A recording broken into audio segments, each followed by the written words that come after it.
Now let's talk about a team on which I am so bullish, and maybe this will become a difficult conversation for our beloved producer, Sean DePaz. The Buffalo Sabres, who finished 6th in the Atlantic last season, missed the playoffs by, I want to say, 7 points outside of a playoff spot? And their big offseason additions end up being a coach and a scoreboard, yet I can't help but feel so bullish on this Sabres team, Peter. How do you feel? I'm a little bit down on the Sabres, which ultimately could be a good sign because me and everybody else, all we were talking about last year heading into the season was watch out for the Sabres. Sabres, this is their year. They're going to make the playoffs. The drought's going to end. They've got Tage was a beast 2 years ago. Blah, blah. They got so many great young guys. Middlestad's great. Now, they fell apart last year. It was pretty ugly from the get-go. You were reminded that this team is a bit childish. Doesn't have enough leadership, both from a coaching standpoint, and I just don't think they have enough veterans in that room. Good veterans, I guess. Now, this year, expectations have come back down to earth, but they've still got some really, really good players, and they've got a coach. They've got Lindy Ruff, who I'm not crazy about as leading this team, but is the veteran coach that they might need in order to get them back at least on the path for the playoffs. I think that the Lindy difference can make an impact. Last year, famously described Lindy Ruff as the guy that drives you to the airport, but then when you arrive at the airport, you still need to ask who's going to fly the plane and whether tickets have even been procured. Mm-hmm. I still feel that's a better situation than they were in last year. And you mentioned Tage. A lot of these young forwards are going to be a year older, and Tage Thompson is still a young person, not necessarily the youngest player in the world, but like a healthy Tage Thompson turning 27. Dylan Cousins in year 4. Zach Benson. We didn't mention Jeff Skinner. Jeff Skinner bought out. Zach Benson, I think, is such a logical Jeff Skinner replacement. I don't know if he puts up 1 million goals the way that Jeff Skinner does, but 13th overall pick in 2023, played 71 games last year, had 11 goals. Can he just get to 20? Alex Tuck led all the forwards with 59 points last year. He's 28. Maybe he is that kind of veteran leader type. JJ Peterka went from 12 goals in year 1 to 28 goals in year 2. He's 22. German. Where the hell does he go? So many of these forwards, I think, can be better than they were last year. And while they did not make a lot of, how you say, player acquisitions, their one real sort of get would be, I think you'd agree, Sean, Ryan McLeod was like their big get. Yeah. Jason Zucker. Yeah. I mean, they added Zucker a lot of like really bottom 6 guys that aren't really going to, I mean, important if you want to do something, but don't really, But McLeod, not unbelievable player. However, he's fast. Okay? He's fast. Kills penalties. He does that thing. He kills penalties, which their penalty kill wasn't terrible last year. Their power play was dreadful. We'll talk about in a second. But Ryan McLeod, pretty good player who's getting better, who's ascending, and it leaves you with, you lost Casey Middlestat in the Bo Byram trade. We'll talk about the defense in a second. But Tage Thompson, Dylan Cousins, Ryan McLeod, isn't that a good, like down the middle, isn't that a good top 9 center situation? Yeah, I don't think that the center is an issue. It's just as a whole, can they play as a cohesive unit? Can they play respectable, dependable hockey both ways? Hey, thanks for watching the channel. We appreciate everybody who checks out our stuff, but 80% of our viewers are not actually subscribed to this page, so if you could smash that subscribe button, it would go a very long way for us. The more subscriptions we have, the more visibility we get from YouTube, which allows us to do more. So press that button. Thank you. That's the question with the Sabres every year, yeah. So I'm glad you asked it. Like, when we will look at this roster, you're like, damn, there is either a really good, there's a player who's already broken out or is about to break out on every line. They're all highly touted. Yeah, one guy that you haven't mentioned too that I think is a dark horse candidate for a breakout is Yuri Kulik. Like he is one of their top prospects and former AHL player, a rookie of the year. Yeah, and I think that there's it's like kind of, I don't want to say like now or never, but signs point to him making an impact sooner rather than later. Yeah. So like that could be just some found money this year for a team that comes across another young player that contributes. Okay, this team was 23rd in goals for last year and famously subtracted a great goal scorer in Jeff Skinner without adding an obvious huge replacement. But as I mentioned, mentally, Tage had a down year. Like, yeah, I'm Benson's not worried about their offense. Guys are going to take steps forward, and that still includes JJ Peterka for me.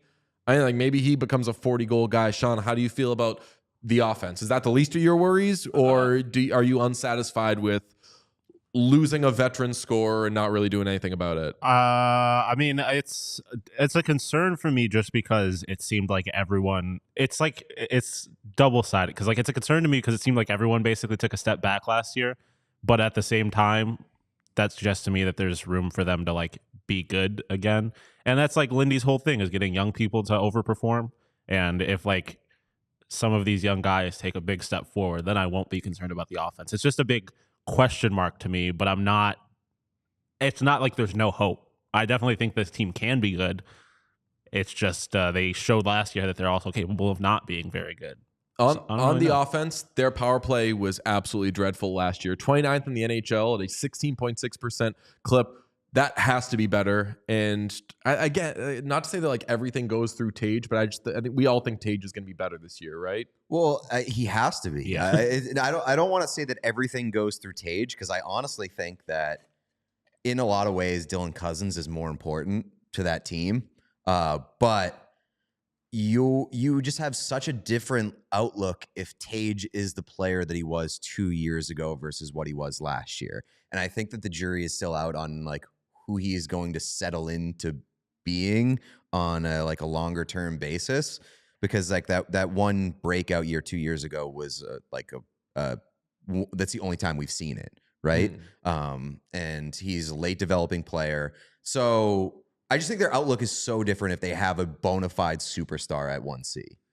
Well, even if their goal scoring isn't as incredible as we'd like it to be, on defense, they now have even more studs at nice ages on the back end. Owen Power begins a 7 times $8.35 million contract. I think that all eyes are kind of going to be on him to see if that ends up being worth it. But Rasmus Dahlin, friend of the podcast, found it on YouTube, has been on with us, not to brag.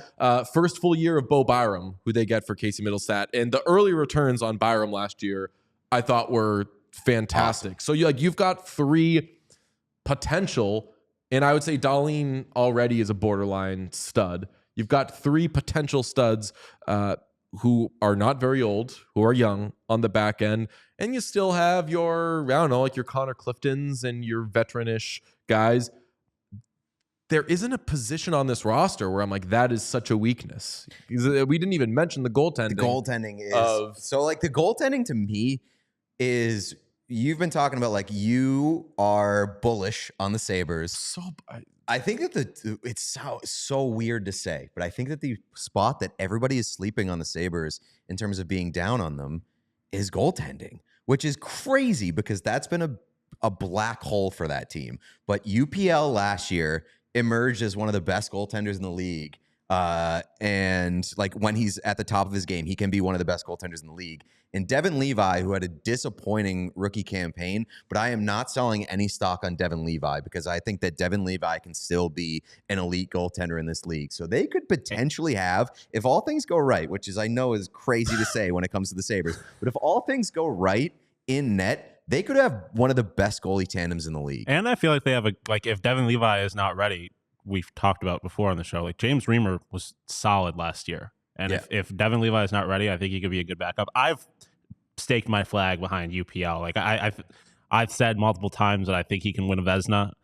I would not be surprised if he was a Vezina finalist this year because he was one of, if not the best goalie in hockey in the second half of the season. And if And he their can do that defense will again, be better. yeah, if he can do that again and get some kind of like goal scoring support, I 5 think times people don't know about him. $4.75 million is the contract that he begins, which is a Could be one great of the best deal. contracts in the league in Or like actually- a year or two. I don't know. Does it start this year? Was he an RFA or does Yeah, it he start was an next RFA. year? Okay, so that can be an unbelievable contract.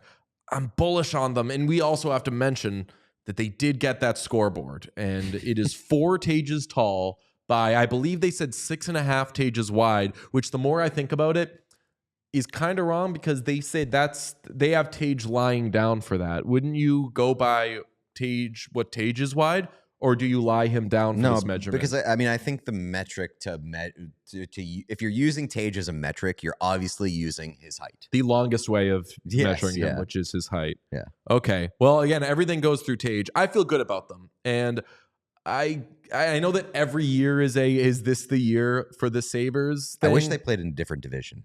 I think that this year with the Lindy Ruff spark, even if it's the smallest of sparks, just anything to give them just a little momentum.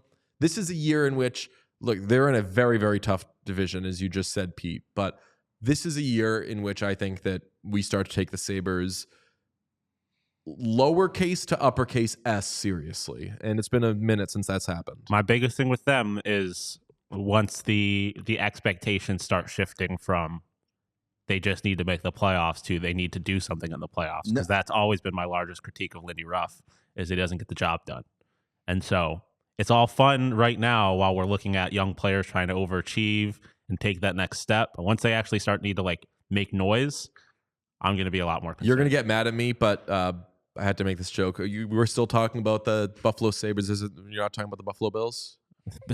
If the shoe fits. That's exactly what the Bills experienced, though, isn't it? Like, yes, they were like, 100%. oh, like, ooh, they have a quarterback now. At some point, they're going to make the playoffs. Yeah. And then once they make the playoffs, they become, rightfully so, like Super Bowl favorites and contenders, and it just hasn't happened. But I think that let's start with winning a meaningful game in the regular season first, because oh my gosh. Thinking back to last year, the Sabres, like you look at the Eastern Conference playoff picture, and so many spots were up for grabs, and the Sabres re-entered that discussion like 3 or 4 times, and they lost every time. Every single time, they lost every game that they needed to like really re-enter the discussion.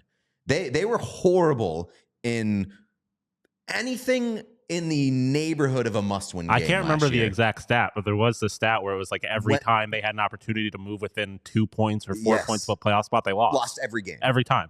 Yeah. And hopefully that was a Don Granato problem and not a fabric of the Buffalo Sabres problem. I just like, I love the roster. I love what they're building towards.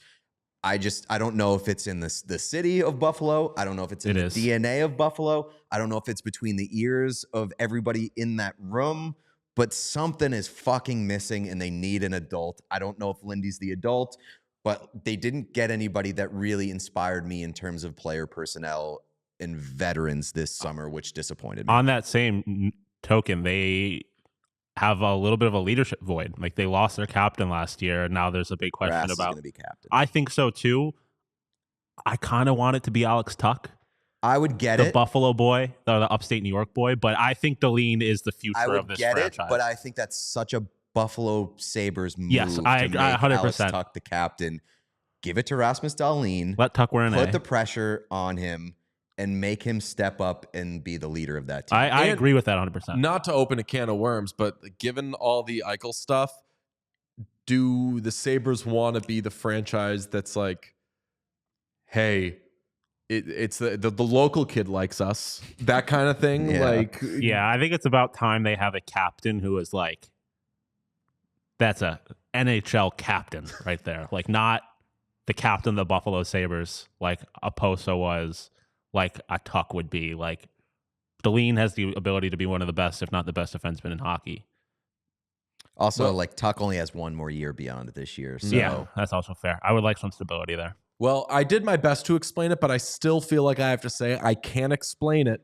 But I just feel good about the Sabres this year. And you remember last year, I didn't hate the Sabres, but I was you were pumping the brakes. As you're probably supposed to be about You were this. pumping the brakes. Yes, I was like, let's pump the brake. I don't know why. I'm not really thinking about breaks this season when it comes to the Sabres. And now it's kind of bizarro world because everyone's like, if you feel good about the Sabres, you're stupid. And I'm like, where did everybody go? I thought that we were feeling good about the Sabres. Maybe I'm late to the party. Maybe I'm early on something. All I know is I'm kind of standing by myself in the corner at points of being this bullish on the Sabres, and maybe it's not a good idea. I'm halfway in between. Like, I'm not out on them, but I'm not going to get burned again. You're being all right. So you're the pragmatic Sabres guy this year, and Sean, I am somebody that's lived in Buffalo their entire lives and know it's better. It's never a good idea to get your hopes up. We